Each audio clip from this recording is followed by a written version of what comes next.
education is changing. Students expect engagement. So I put 2 and 2 together and said, hey, let's build a project, super sustainable home. It's a tiny home, and let's make it net zero. The city loved the idea of the project, but just didn't want to be the first ones to do it.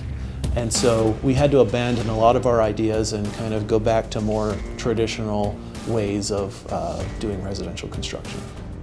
This gave students an opportunity to experience the whole range of what it takes to complete a project, from initial concepts to design work to creating a budget to staying on schedule. Students embraced that and did a wonderful job. You think of all these things while you're in school and everything seems like easy peasy. Right out of the book, this is how it's going to go down, everything goes smooth. And that is not at all how it happens in real life. And so this project was the first throwing us in the fire. It definitely, I think, took us all by surprise. I think we all came out learning a lot more than we were expecting, mostly just because we didn't realize that real life aspect of it. It was a lot more challenging than any of us had really anticipated.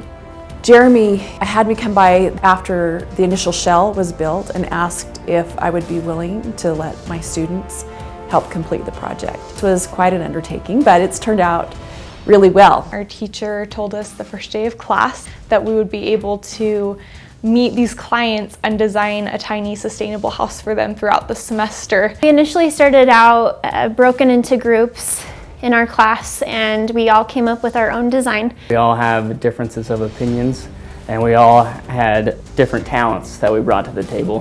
What you see here today is actually a compilation of a little bit of everything that the students came up with.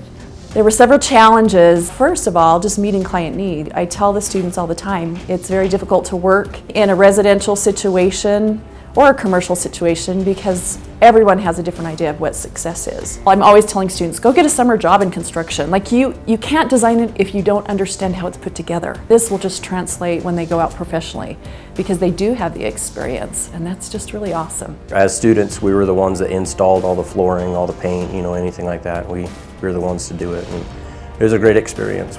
My favorite part was actually being on site and actually building it and actually all learning, because the part that we had learned in school was all the on-paper stuff. We were good at that. We all worked together great, we came up with a design. Of course that had challenges too, but not anything that we weren't expecting. We all grew the most when we were here and we were working as a team. This will give me a living laboratory that I can run energy analysis with students. Instead of just teaching about it, they can come and experience it. It's very inspiring to me that students embraced this type of a project, that they can design differently and it can be done. They can produce or be effective right from the get-go instead of having to kind of be retrained in the real world.